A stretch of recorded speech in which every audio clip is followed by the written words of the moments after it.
It's February 4th, 1899. Manila is quiet, humid, tense. An American sentry named Private William Grayson is patrolling a footbridge in the dark, a no man's land between U.S. lines and Filipino positions.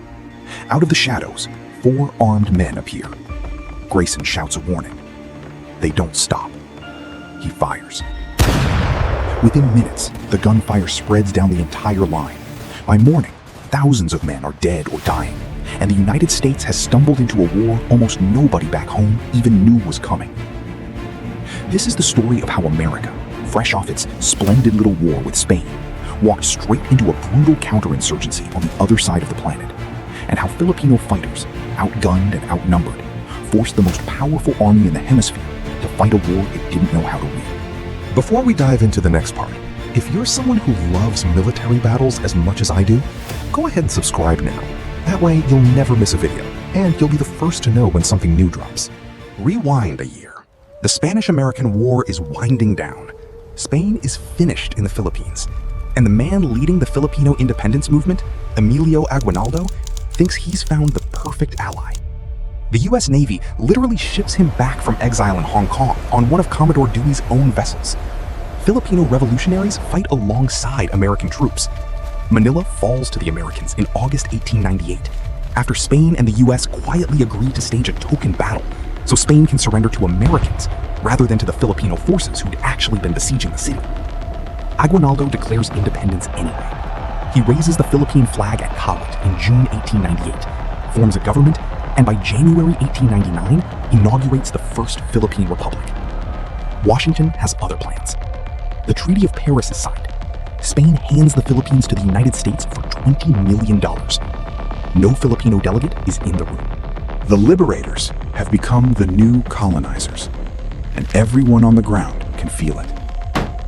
For the first 9 months, this looks like a normal war. Armies, lines, set battles. And on paper, it's not close. The US Navy commands every waterway in the archipelago, cutting the Filipino forces off from arms, supplies, and any hope of foreign help. American troops have better training, better rifles, better everything. Naval History and Heritage Command.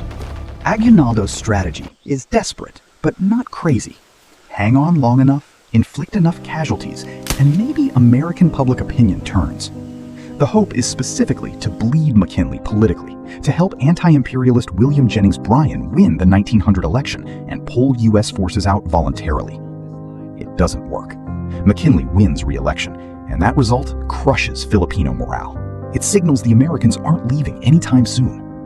Meanwhile, on the battlefield, the conventional war is a slaughter.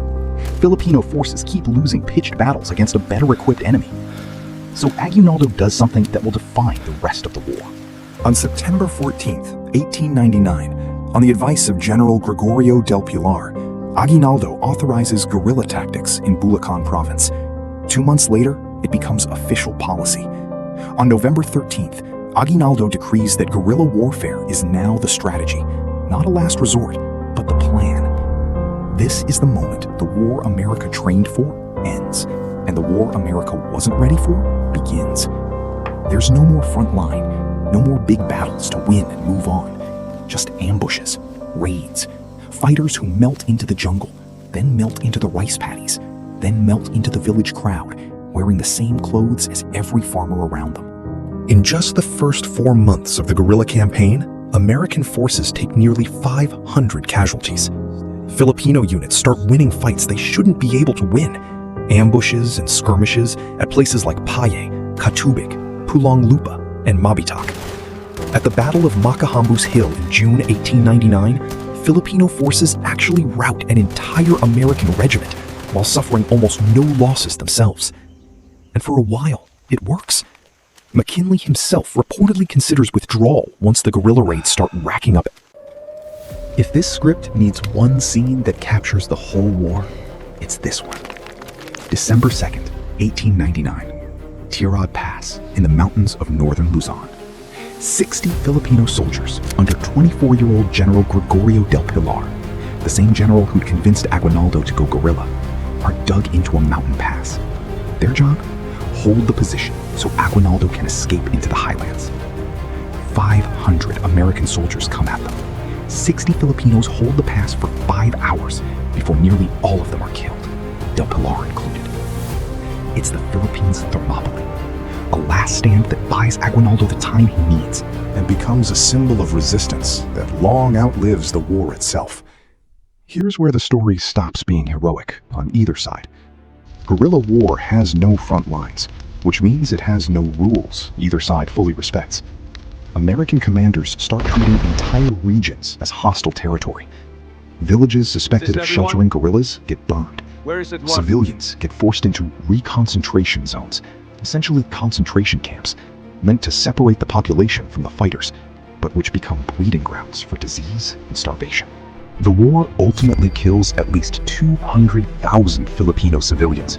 Some estimates run as high as 1 million, mostly from famine and disease, including a cholera epidemic that tears through the islands near the war's end. It's not one-sided brutality either. Filipino guerrillas also torture captured American soldiers and terrorize civilians seen as collaborating with the occupation. This is the defining horror of guerrilla war. When you can't tell soldier from civilian, both sides start treating civilians like soldiers. By December 1900, the gloves come off officially. General Arthur MacArthur, yes, that MacArthur's father, declares martial law and invokes the Army's General Order 100, warning that guerrilla fighters caught out of uniform or villagers caught secretly funding the resistance will be treated as war criminals, not POWs. The most notorious flashpoint? After guerrillas massacre a group of American troops, Brigadier General Jacob Smith orders retaliation so indiscriminately brutal that he's later court-martialed and forced into retirement, a scandal that makes headlines back home and turns American public opinion against the war for the first time. March 23rd, 1901. The man who started it all gets caught in one of the most audacious special ops missions in American military history. U.S. General Frederick Funston learns the location of Aguinaldo's hideout from a captured courier.